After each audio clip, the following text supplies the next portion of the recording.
Hi, everyone, and welcome to the Proclaim Peace podcast, where we talk about what the restored gospel of Jesus Christ can teach us about how to become better peacemakers, and we do so by looking at the Book of Mormon and what it has to say. I'm Patrick Mason. I'm here, as always, with my fabulous co-host, Jennifer Thomas. How you doing, Jen? I'm fabulous, Patrick. Good. So, what are we talking about today? Well, we say this a lot, but reading the Book of Mormon through a lens of peacemaking has opened up so many new vistas for us both as we read. So one of those realizations was the jumping off point for this particular conversation. It might seem a little bit weird and not something intuitive, but in Mosiah 9, we are introduced to the story of Zeniff. And it's probably important to note that his story doesn't start peacefully. He's part of a group of soldier spies that are sent out on a reconnaissance mission with the intent to plan an attack on the Lamanites and recapture the land of their fathers. So this starts from a point of pretty significant aggression. Right, but of course things don't go as planned. I feel like I've seen this movie somewhere before. So, but in this case, it's interesting. So Zeniff comes in. He's a spy. He wants to know like how are we going to take over this land and all this kind of stuff. But actually, the narrative that he comes in with as accepted fact is a pretty simplistic one, and it's like Lamanites bad, Nephites good, right? I mean, it's the Lamanites are always bloodthirsty, they're irredeemable, and this is exactly what Zeniff walks into this story with these preconceived notions. So we want to talk a little bit today about narratives, because those preconceived notions are the narratives we tell ourselves, and they're how we construct our lives. We all tell ourselves stories about ourselves. We tell ourselves stories about other people. And the Book of Mormon is chock full of them. Even the way we read the book, who we believe are the protagonists or the good guys, is very colored by who is telling us the story, what their perspective is and their narrative is. So as I was thinking about preparing this episode, I realized how much, even when I'm trying not to, I just accept those narratives, and I continue to do that even when the evidence is to the contrary. So if some of the most powerful stories in the book to me are stories actually of peacemakers that are Lamanites. But if you asked me quickly on a dime to tell you what the Lamanites were, I would still maybe default to the initial narrative. And the reason we bring this up is because those narratives change how we see people and our willingness to interact with them. And they change whether or not we are even willing to talk to people. Yeah, amazing concept, like talking to other people, right? And Yeah. I think that's really what we want to dive into today is the art and the power of conversation and dialogue. And I think this runs deep, not just in the Book of Mormon, but in all scriptures. And it's actually part of the way that the God interacts with us. Think about, for instance, the way that in Isaiah, the Lord says, "Come, let us reason together." Sometimes it's a monologue, right? Here's the 10 Commandments. We're not talking about it, right? Yeah. But other times he really wants to be relational. He wants to be in relationship with us. He wants us to talk to him, and he wants to converse with us. And so this is, of course, what Jesus did throughout his ministry, right? He was in direct contact with people, having conversations with them, even with people who were his enemies, who wanted to harm him. And so I think the question for us is whether we can truly be peacemakers if we're not willing to follow that example, if we're not willing to be in ongoing conversation and dialogue, even with people that not just that we disagree with, but who sometimes we find ourselves on very different sides of a conflict with. The tricky thing for all of us right now, and I think we want to acknowledge that, is that conversation doesn't feel as easy as it used to. I am faced with a situation personally right now where I have to decide to go to a larger family event that 10 years ago I wouldn't have even thought twice about going to, but now I know is going to be maybe fraught with some political tension that I want to avoid. So I think that plays out in a lot of our lives, and how do we figure out how to be in dialogue with people when it now feels fraught to do that? And today we wanted to bring on a guest who can help us bridge those gaps. Becca Kearl grew up in Maine, but about 10 years ago, she exchanged the rocky coasts for mountains, and she now lives in Provo with her husband and children. Like many of us, and you'll hopefully hear more about that today, she found her calling by engaging with her community. Currently, she serves as the executive director of Living Room Conversations, an organization that has collected the best practices in person-to-person communications and translated them into simple and accessible guides that are available to anyone who wants to lean into difficult and important conversations. I promise that if there's a topic you want to talk about with someone with, they have a guide that will cover it. They have an app for that. They have an app for that, right? So we would really encourage you to go to their website. I have seen Becca at work personally in professional settings, and she practices what she preaches. Even at the highest levels of organizations, she is committed to ensuring that a range of voices are participating in conversations, and that everyone that does enter into those conversations is treated with warmth and respect. She's really a remarkable person, and we are so happy to be able to introduce her to all of you and share with you her perspectives on life, work, and the gospel. So welcome, Becca. I am so excited to be here. I'm a big fan of the podcast and both of you, really. That's very nice. Thanks. We'll enjoy a mutual admiration society today. And we love to begin these conversations by grounding them specifically in our guests' perspectives about peace. And so we're wondering if you would start by sharing with us how you personally define peace. Yeah, I think that we often get caught up thinking about peace as a state of being or the absence of conflict and tension. But really, I have experienced peace as more of a process. It's something that you seek for, work towards, and create, which is why I really like the term peacemaking, because it acknowledges that kind of effort and intention. There's this quote from, in my work, we do work with leaders of different faith communities and higher ed and other people who want to lean into dialogue and connecting across difference. And this quote from a faith leader we've worked with always comes to mind. He said, "There's a difference between making peace and keeping peace. Keeping peace avoids conflict, and making peace means moving toward conflict." So in a way, peace is always kind of tethered with conflict. You need them together to have peace. You need to have healthy conflict and be able to work through it to really get there. So very active, very intentional. That's how I see peace.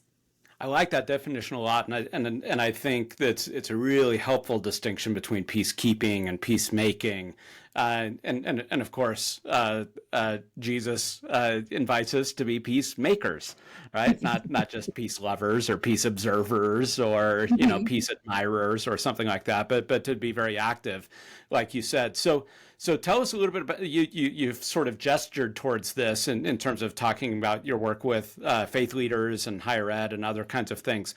So can you tell us a little bit more in detail about the work that you do and some of the professional and personal experiences you've had around dialogue? Sure. So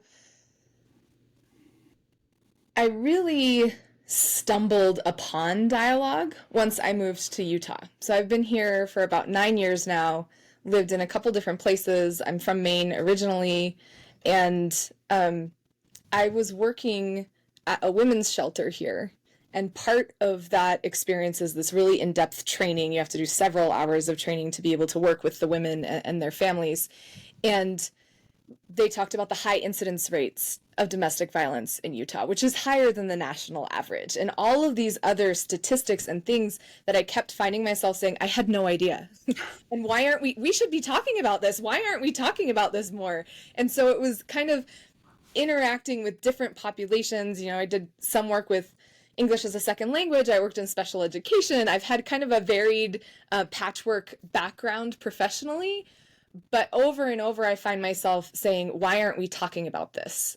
We have these social issues that if we were to talk about them, to be more aware, to have some more understanding, and more than that, to really center the human experience within all of these issues as a through line, maybe we could find some solutions. Or at the very least, maybe we could work together towards something and have better understanding, because all social issues are also community issues, are also human issues. And so that's what drew me into this field. What I love about the work that we do at Living Room Conversations is that we have recognized this power of dialogue to help us build relationships, understanding, trust, to put us in a better position, really, to be more resilient in our communities and in our relationships. And we have done that by taking best practices from family mediation and dialogue and putting them into a format that can be self-facilitated. So it basically means anyone has the power of dialogue in their hands. You can go to our website, you can look at our huge library of more than 160 topic guides, print one off and have a conversation. And I think that we need more of this. You know, I talk to people across the country and I always ask them, what are the conversations you're avoiding or wish you were having, and what gets in your way of having them? Everybody has a topic they want to be able to talk about and that they're actively avoiding. And then they all have people they wish they could talk to about that thing. And overwhelmingly, what gets in people's way is feeling like they either don't have the skills or the opportunity to engage in those kinds of conversations. And I think that's what our organization exists to be, and is very much in line with my personal values of helping everyone really connect and understand each other. Because, you know, if there's anything that I've learned in my varied life experiences or varied work experience, it's that everyone has a story to tell, and I don't know what I don't know. And so I see dialogue as being one of those ways to open the door to that kind of learning. So this is exactly, Becca, what I think jumped out at Patrick and I when we were thinking about doing this episode is particularly we've got this portion of the Book of Mormon where we've got a group of people who, I love the way you put it, don't know what they don't know. They, in fact, assume they know a lot of things they don't know, right? And so they've been operating for decades, even centuries, on a set of assumptions that you know, they don't have any proof of. And so that was why we thought the story of Zeniff had some pretty hidden depth to it. And we thought that that depth appears right in the very first verse of chapter 9, where basically we've got someone who was sent to spy on a group of people to prepare to essentially attack them. He's looking to discover their weaknesses, and he has this expectation going in that they are his mortal enemies. But what he finds surprises him. And I just wanted to pick out a quote from that first verse where he says, "When I saw there was good among them, I was desirous that they should not be destroyed." And suddenly he finds out what he didn't know, that these are real people living real lives, that there's a lot of good things happening there. And he feels so strongly about what he's seen that he has a desire to go to battle on the behalf of these people. So what does that relate to your work? I think it relates because you work really hard to bring people who disagree into close conversation. And I'm wondering if you could start by sharing with us some thoughts about how curiosity, the kind of curiosity that Zeniff exhibited in that situation, he really was willing to change the way he thought, and a sincere interest in the people around you can positively impact our ability to dialogue and bring peace. Yeah. I think that this interaction and this scene is so interesting.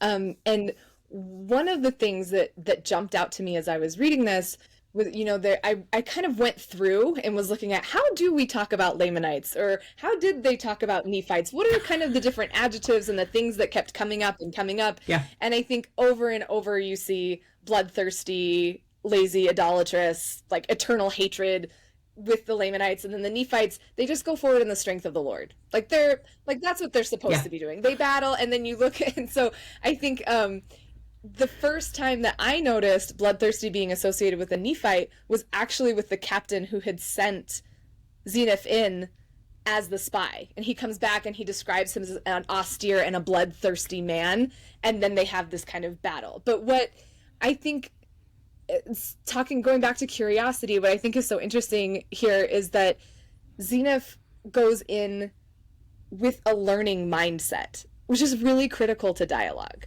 So he goes in and he's in this discovery phase where he's looking at people, he's observing them. And as he's doing that, as he kind of has put his guard down a little bit and is learning and discovering, he just sees that they're good. He sees them in their habitat. And I think most of the interactions between the Lamanites and Nephites are always in this antagonistic setting, right? Like they're going to battle. That's how they're engaging. Either they're stealing from each other, they're running away, they're going to battle. And this was just a much more passive kind of looking at what they were doing. And there are some basic sort of skills that act as like a petri dish for dialogue, for lack of a better term. And it is listening, it's curiosity, and it's empathy. And they really all set the stage and are really a description of what a learning mindset is. So and they all kind of happen at the same time, right? We could hear something and be curious about it and could ask more questions, and then we hear more, we can empathize, we're perspective taking, we're putting ourselves in their shoes. And there's dialogue that can seem trite or trendy.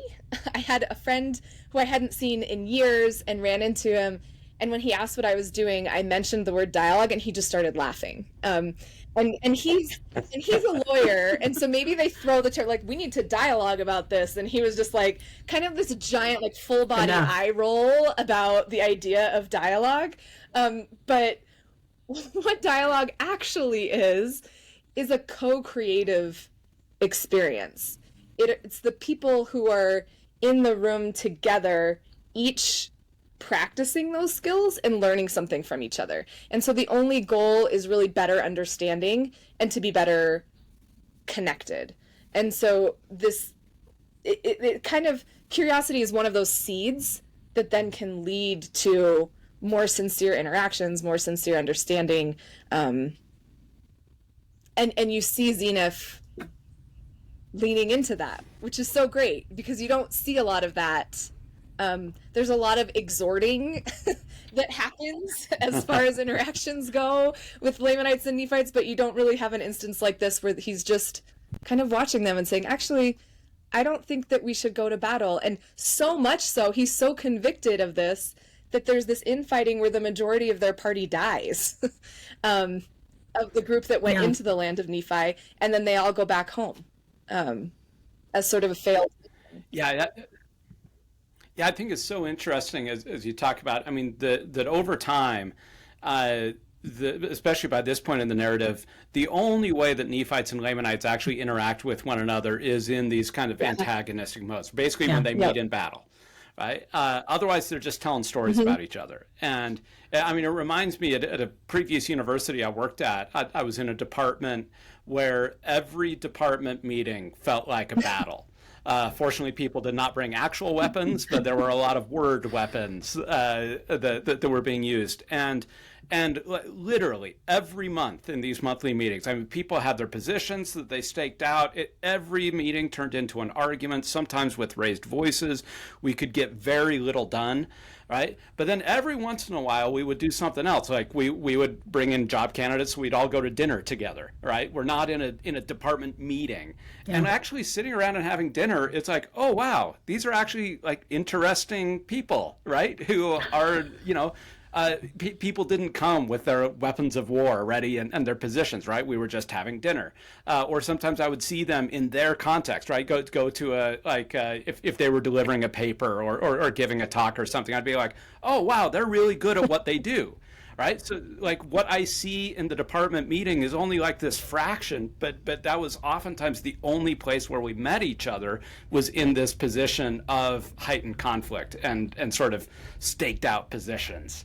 Right. So go ahead. We don't often think about positions and opinions as weapons, but they definitely are. Because especially if you don't share that opinion, or even when you do, you either are like, yes, like you have this like, we're so right about this kind of reaction, or you're put in a defensive. Like positions and opinions are things to react to. Whereas experiences and seeing people in their lives is not necessarily something to react to. I don't have to have a reaction. I can just sit back and watch and connect to the person and try to understand who they are. Yeah, like to see somebody interact with their children. You're like, oh, wait a minute, that's a human being, right?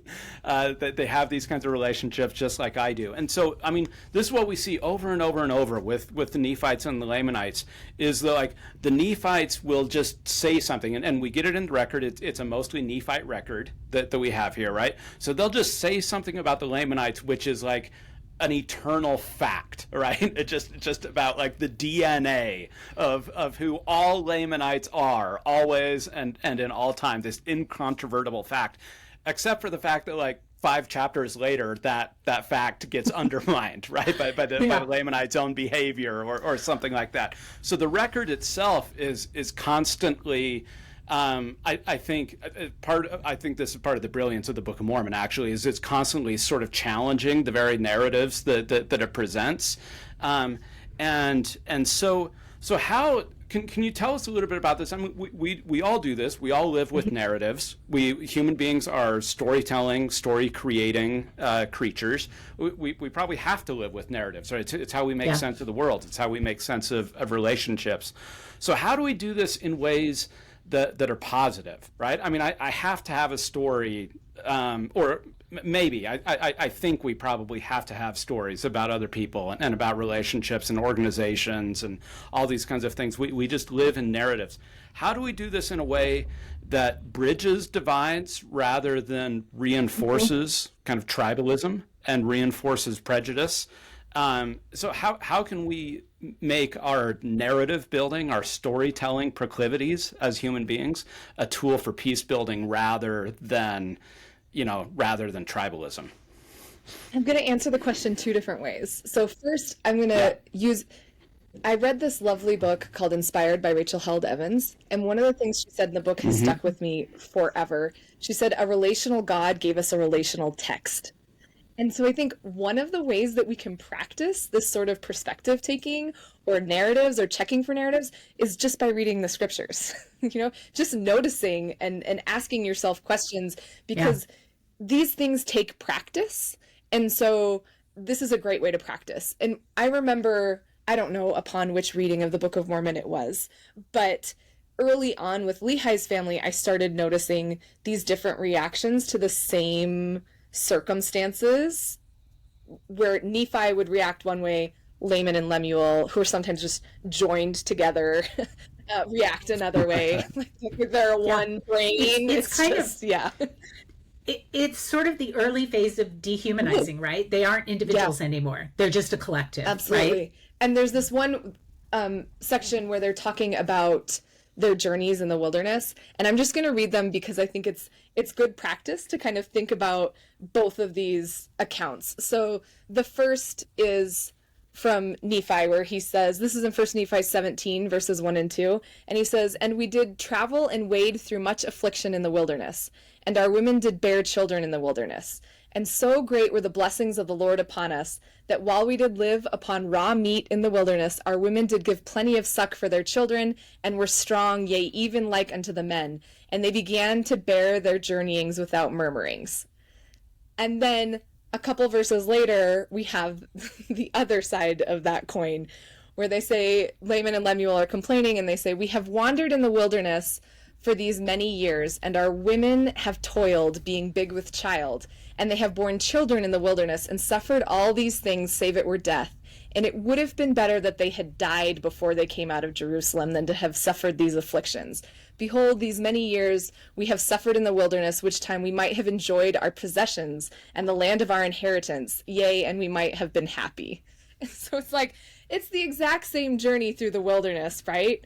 I also think it's important to note that these are both men talking about these women in their wilderness. So it's easy for them to say that everyone was happy or not happy. But and it already starts to establish these narratives of like relying on the Lord, being happy no matter what happens with the Nephites, and this, why are we doing this from Laman and Lemuel? Like, why did we have to come? Like, this is terrible. And then they also kind of establish this, like, we want to enjoy our possessions, and the land of our inheritance is really important to us. And so I think when thinking about narratives, kind of going back to your question, there are some things that we should consider. We need narratives to build bridges. Narrative, our brains are wired for story. It makes it more sticky. And so they're a really critical component of building this kind of connection and understanding across differences. But you need to bring a learning mindset with that. And I think about, Adam Grant's book, Think Again, where he talks about revisiting your opinions. How long have you had that opinion? And even, Patrick, what you were sharing about those things, when we have an opinion, we go into autopilot, right? We're like, oh, this subject, this is what I say. And you're no longer thinking about if you really even believe it anymore. And so I think some of the dangers or some things to look out for in narratives is acknowledging our limitations. So we're not reliable narrators. There's this neuroscientist called Sharon Ranganath, and he talks about how our memory holds on to what matters. So if we have this experience or this narrative or this story that we're telling ourselves, it can shift over time, but it serves the purpose of helping us protect ourselves. So, maybe you had a really bad breakup and you're like, oh, everything was their fault. And like, that's what you needed to feel safe in the moment. And then 10 years later, you're like, yeah, no, I was probably like a big factor in that relationship dissolving or whatever it is, right? So we're constantly reconstructing our memory for what we need in the moment. So being aware that our brain does that, acknowledging where the narratives come from. Is it the region you grow up in? Is it your family culture, your religious culture, your education? There are also national narratives, which we definitely see play out in the Book of Mormon. But I even remember as a 19-year-old, I went to study in Italy for a month. And while I was there was this huge protest. And they were burning American flags. And it was my first time that I was like, hold on a second. You mean not everybody loves us? Like, there are people that think we're the bad guys? How have I not ever discovered this in my young life? And I felt like this real uneasiness because I was, offered a counter narrative to something I had never questioned in my life because it was something that I was taught in school, because it was part of my family culture, because of all of these things, even my religious culture, right? With this promised land narrative that I had just gobbled up. And so it's important to recognize where those narratives come from. And then when sharing our narratives or our stories, it's also important to think about what your intention in sharing is. Are you trying to weaponize a story to prove your point? Are you in that autopilot mode? Or even sometimes I found myself, one of the ways that I relate and connect to people is they'll tell a story and then I'll tell a similar story. Because I'm like, oh, look, we're connected. Here's my similar story. And I had this experience recently. I have a group of neighbors that we go on walks together. And one of them had shared that her father had pancreatic cancer. And I had just had a really close friend whose father-in-law just had a brutal encounter with pancreatic cancer and ended up dying really quickly. And so instead of just sitting and listening to her and supporting her, I share this horrible story about how my really good friend, and it went so fast. And like, before I could realize it, I was like, oh, I just was a giant buzzkill. And now she's all worried about it. And it ended up being prostate cancer instead of pancreatic cancer. But I was like, what a terrible friend am I that instead of just like listening and being there for her and appreciating her story, I felt like I had to not necessarily compete, but add my own to build this, what I thought was a sense of connection, but really wasn't. And so we share stories all the time. We have narratives all the time. What we should use narratives toward is to better understand where we're coming from, right? Absolutely. So a few months ago, I got off a plane in a city I had never been in before. So that's always a little bit disorienting, right? I'm trying to find my way to a conference. My plane was a little bit late. I'm late. I'm listening to a call that is really important. And I get in my Uber and I say to my person, hey, I apologize. I need to be on this call. And immediately the guy's like, yeah, no problem. So 2 minutes later, he's like, where are you from? And I'm like, okay. So I'm irritated, right? I'm lost. I'm irritated. I've expressed my need. I've apologized. And yet you want to know where I'm from. At which point I say, I'm from Massachusetts. And the person responds to me, oh, you're those people that want to take my guns. And I am now in the back of a car in a strange city in an Uber late at night. And suddenly guns? I'm like, wait, what? I don't want your guns. Like, I don't want you to hate my guts. Like, I didn't realize that by answering that question, I was setting us up in a situation of enmity, but I have done that. And And so my narrative now, and I'll tell you based on where I was, I won't tell you where that was, but I'm like, dude, you just confirmed my narrative about you, right? And I have just like, he's got some narrative about me, whether it's true or false. And I'm like, we are in really big trouble here. So how do I get out of this mess? And one of the things that I have learned, partially through doing work with living room conversations and other dialogue groups, is just what you had suggested. I need to ask questions to figure out where is his narrative coming from. And so instead of saying either to the affirmative or negative, or like making this conversation about me, I instantly was able to ask him, wow, that's an interesting response. Tell me why you think that. And it sounds like this is something that matters to you. I'd love to hear more about why. And it blew up my call. I had to get off my call, but I was able to listen for the rest of this almost 45-minute ride to this person's experience. And mostly I just kept asking questions. And I think one of the things that I would love to have you share with us now is, in a previous life, in a previous version of Jen, my response would have been either to be defensive or to try to persuade that person that he was wrong. And I opted in that moment completely out of persuasion and leaned into just trying to understand. So one of the things I would love to have you share with us is a little bit more about, what people like you have taught me is that persuasion, when that's our objective, can be a real obstacle to bridging, right? What is the important role that just listening plays and not trying to persuade? And when is it time for us to try to persuade when we're in dialogue with someone else? I think we know when we're trying to be persuaded, right? Like Yeah. There's some sort of sense where we're like, oh, you just want to tell me how I'm wrong. You just want to, you actually have an agenda in this conversation that has nothing to do with any sort of interest in me. So I think, one, it's just acknowledging that people can tell, people know when you're trying to persuade them. And the other thing that's interesting, even kind of what you set up by interacting with your Uber driver, was, tell me more about that. What does this issue look like in your life? Why is it so important to you? And when they share that story, it actually opens the door for you to share your story. Be like, can I tell you about my experience with guns? And then, now you don't even have to persuade, because your stories are more compelling than any sort of opinions or facts that you could share. And so there's a little bit of natural or authentic persuading that's going on without being really overt about it. And that's a really important first step. So the power of questions, absolutely. Getting people to move from that opinion space into a personal experience space is also just huge. It is so important when you're trying to build connection and understanding. And so some of our questions, you mentioned guns. The first question to our conversation guide around guns is, what role has guns played in your life? And I've been in a conversation where I watched people answer that prompt so differently.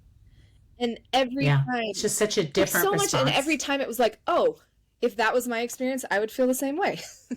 So it's not like I was being persuaded, but at the same time, I kind of was. I was like, oh, well, this issue is a lot more complicated. I hadn't thought about it from that experience because that's not my experience. That's not what I've already felt.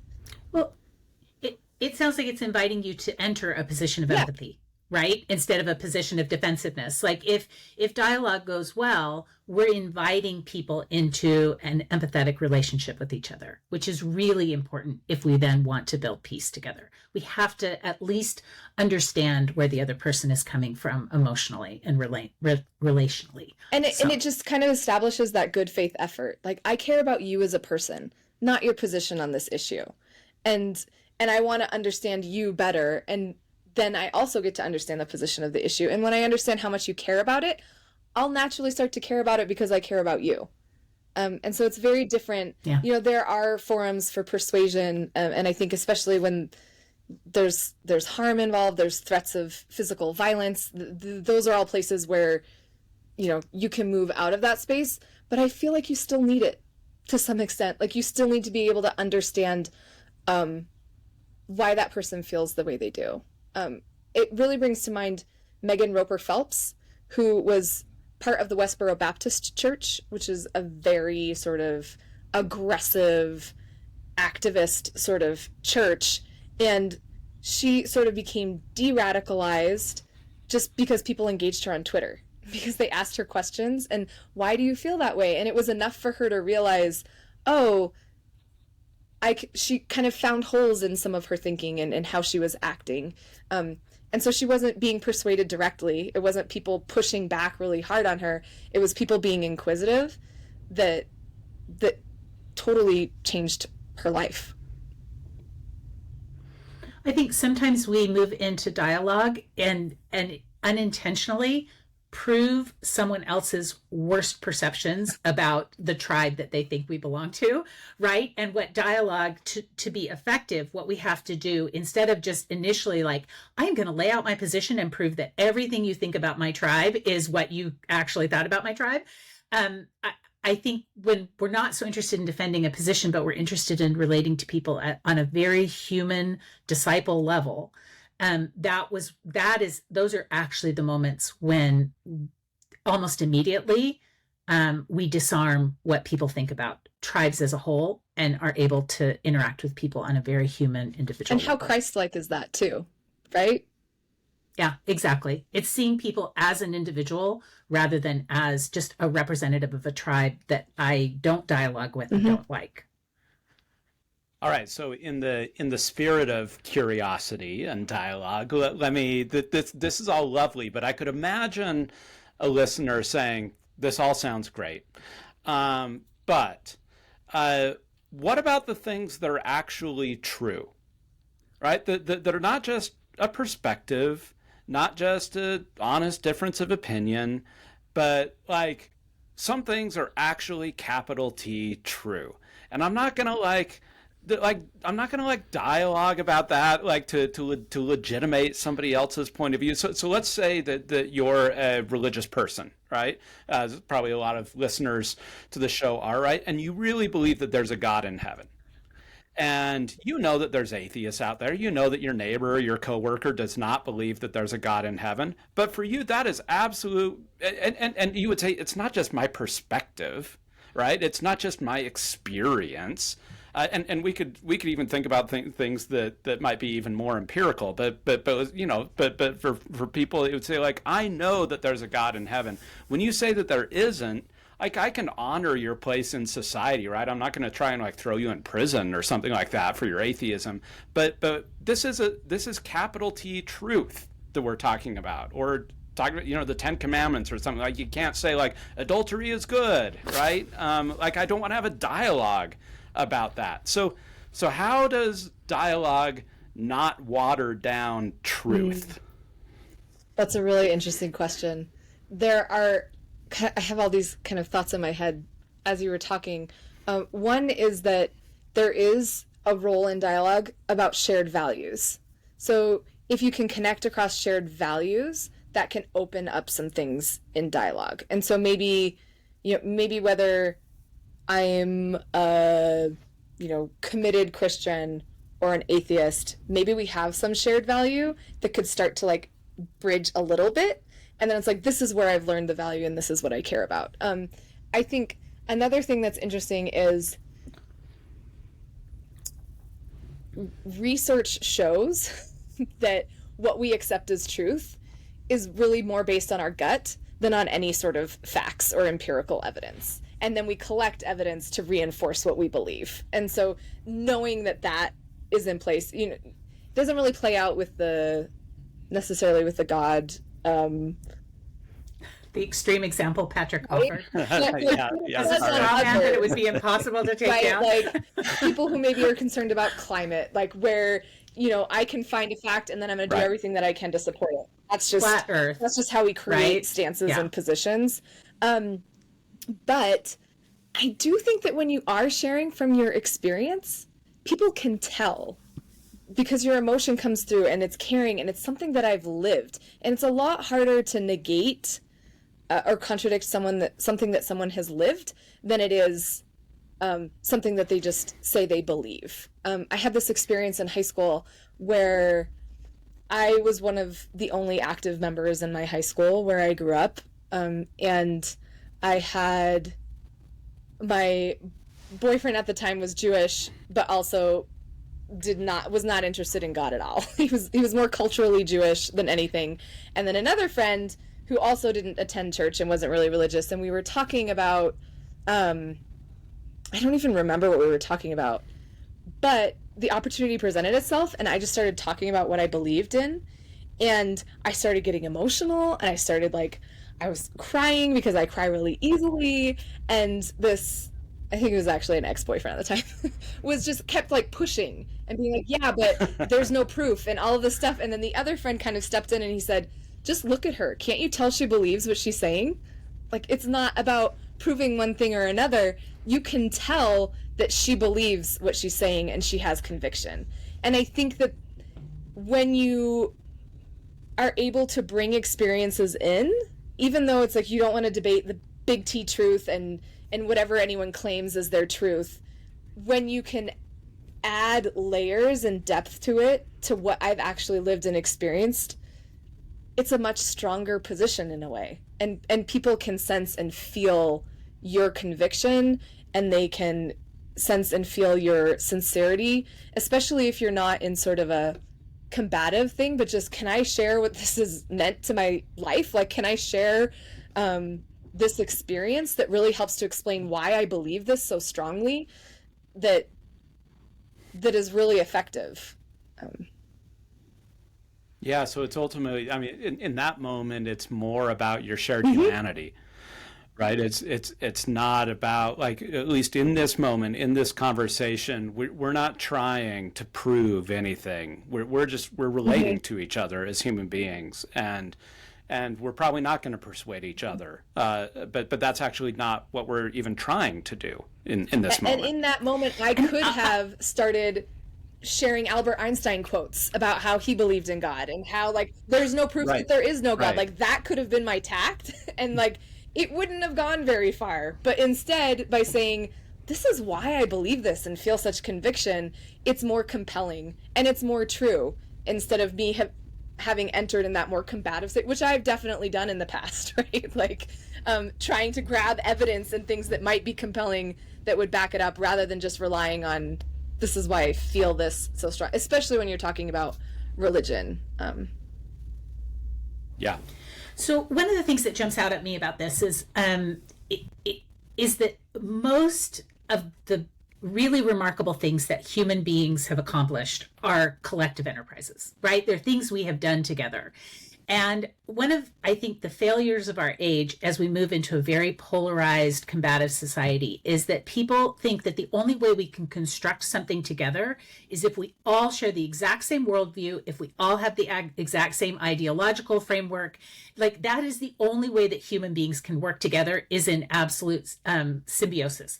Now, in the first place, that doesn't ever happen. Like, even if you find a bunch of people that are sort of ideologically on page with you, within 10 minutes, you can find out that you hate half of them because they have irritating personality traits or whatever. And but also, I think one of the things that I love that what's come out of this is that dialogue done well, it actually allows people with very distinctly different worldviews to share an objective and build on it together and build something together. And so to me, one of the great strengths of dialogue isn't in it's like verbal combat where you win, but it's where you figure out how you stand in relationship to that other person, what your shared values are, what you would like collectively try to build together. Like, what do we agree is something that we would like to accomplish? And then we've got a communication strategy that allows us to work towards that. And that's how human beings thrive, right? It's not in this absolute only my team or your team building things. So one of the things I'd just like you to kind of share with us as we sort of get ready to close is I'll just sort of tell you that part of the reason that Patrick and I very much wanted to do this podcast was because we really do believe that the Book of Mormon was written for us in our day. And we are concerned that sometimes as saints, we read it as a forecast of how things will inevitably go, rather than an invitation or a pathway so that we can see someone else's mistakes and do better. And over again, part of that is if we just think that people devolve into chaos, warfare, and genocide, like if that's the pattern of human beings, right, and that's where things end, then we read the Book of Mormon differently than if we say, hey, this is how some people ended, and we have been given the opportunity to use their mistakes to do better. And so with that framing, I think it's really interesting. You and I had talked a little bit about this, that there are different times in the Book of Mormon when there are personal pattern breaking interactions between people. Like Zeniff is one of them, and Ammon is another one, right? Where people move into a situation where their peoples are misaligned, but their personal relationships are able to like transcend the moment. Now, the outcomes of those two situations are really different. In one, the groups of people shortly, maybe 13 years later, descend into warfare. And then in another one, it's transformational for both cultures. So I'm wondering, what would you take away from these two experiences, and share with us what we can learn in terms of dialogue and how we do dialogue to make the peaceful civilization building outcomes much more likely? Yeah. It's interesting too, because both Ammon and Zeniff came from the same religious tradition and background, right? And I think this idea of a relational God gave us a relational text, I'm always deeply inquisitive of like, what does this mean? What does it look like right now? And I think, we could all be members of the same church, but there's doctrine and then there's culture, which is kind of our best approximation at living doctrine. And we can end up in very different places, even in different geographies belonging to the same religion. So I think that one of the things that we need to always be revisiting to see which brings us into which of those outcomes that we saw, Zeniff, who started out being very welcoming, and then when he starts to prosper and King Lamon gets nervous, then he just reverts to the old tropes and he starts calling them bloodthirsty and all of this stuff. And then he even says that he's doing it to stimulate them to go into battle. He had a very clear purpose for I need to get them riled up because we're about to go into battle and we want to win. And then you have Ammon, who goes with this intention of just serving the Lamanites. And he goes service first, and he's listening, and he finds ways to connect, and he discovers the seed of the Great Spirit, and so he builds on that to build this relationship. And King Lamoni loves. He invites them. Yeah, I love. They've built. I love the way love. Yeah, and he doesn't set up oppositional narratives, but he invites King Lamoni into the same narrative. It's like, what's our shared narrative? Exactly. And you can assume that Zeniff had some kind of relationship with King Lamon. By observing him, he felt confident enough to go in and try and negotiate. And King Lamon says, sure, you can have the land and I'll clear all of my people out. So, and then there was peace for 13 years. So something went well. We had some kind of a relationship. There's this quote from Sharon Eubank that she gave in a Fair Mormon address, and she talks about this disconnect between doctrine and the way that we practice our doctrine, which I think is really important for us to acknowledge when we take into account our narratives and how our narratives can be shaped by our culture as well as our religious doctrine. And she says there is stuff that is plain wrong, and there are consequences too. It would be absurd for me to stand up here and say that our political and our traditional and our cultural practices always live up to our doctrine. I'm not even sure that we fully grasp our doctrine. And to be honest, in my opinion, we can improve in many, many ways. We should, and I think we will. It's important when we come from a perspective of righteousness, it can give us blind spots. And so what you mentioned, Jen, about this, everyone, if we all have the same, couldn't we get a lot more done if we just agreed on everything? But we need conflict and tension, because it helps us to check our blind spots, because we do all live out our values and our principles and our religion in different ways. And if we can take everyone and put everyone into a room and have that open dialogue where we don't feel threatened by asking questions, but we see them as critical building blocks to our shared learning and to our growth and to our progression, then that's where we should be, right? Because then we get the best possible outcome. And so it's impossible to avoid conflict. I know there's some scriptures that kind of talk about it like that way, and it always kind of is a little grating. avoiding conflict doesn't really help anyone. We learn by going through conflict with the goal of trying to understand each other and take the best ideas and the best and recognize all the different experiences that are out there. And I think that, you know, to some extent, that's what you get with the difference between how Zeniff approached people and how Ammon went into to go back into Lamanite territory, and get the kind of results that he did, because he was really invested in the relationship building.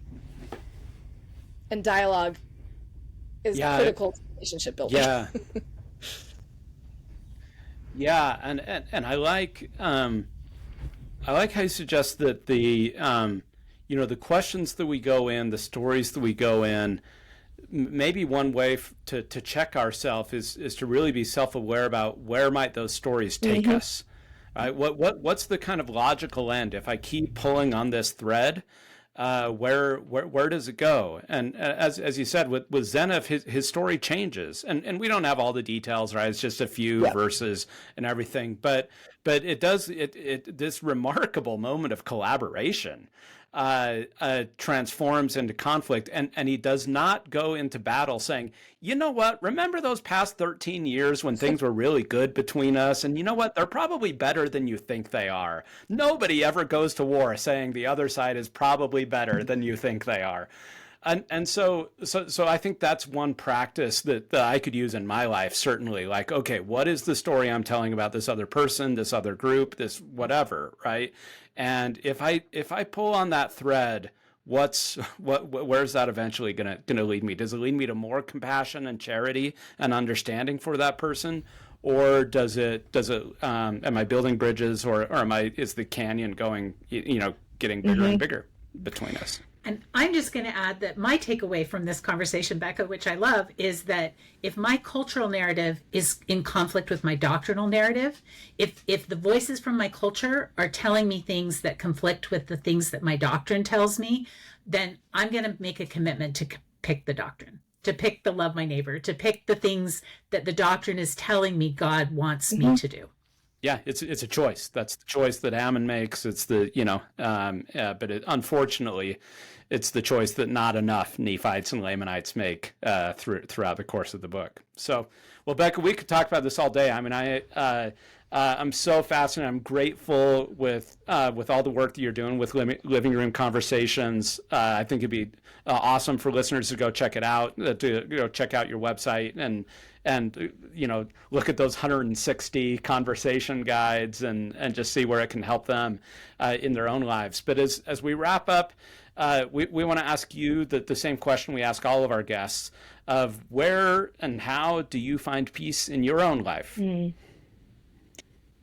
This is kind of related to what I like to define as one of the key components of dialogue. If you boil it all the way down, it's about time and intention. And so the times where I feel the most peace is where I have set aside time and I have some kind of intention, whether it's being out in nature, whether it's asking questions or contemplating things, whether it's being with my family, that when I set aside time and have some kind of intention, I feel at peace, kind of no matter what I'm doing. That's terrific. Yeah, thank you for that. Thanks for all those great work that you're doing, and thanks for all the insight you've shared on this episode. It's been a delight. Thank you so much for having me. Thanks, everybody, for watching today. We just want to remind you, as always, to subscribe to the podcast, to rate and review us. We love hearing feedback from people, so please leave feedback. You can email us at podcast@mweg.org. And we also want to invite you to think about ways that you can make peace in your life this week. Thanks again for watching, and we'll see you next time.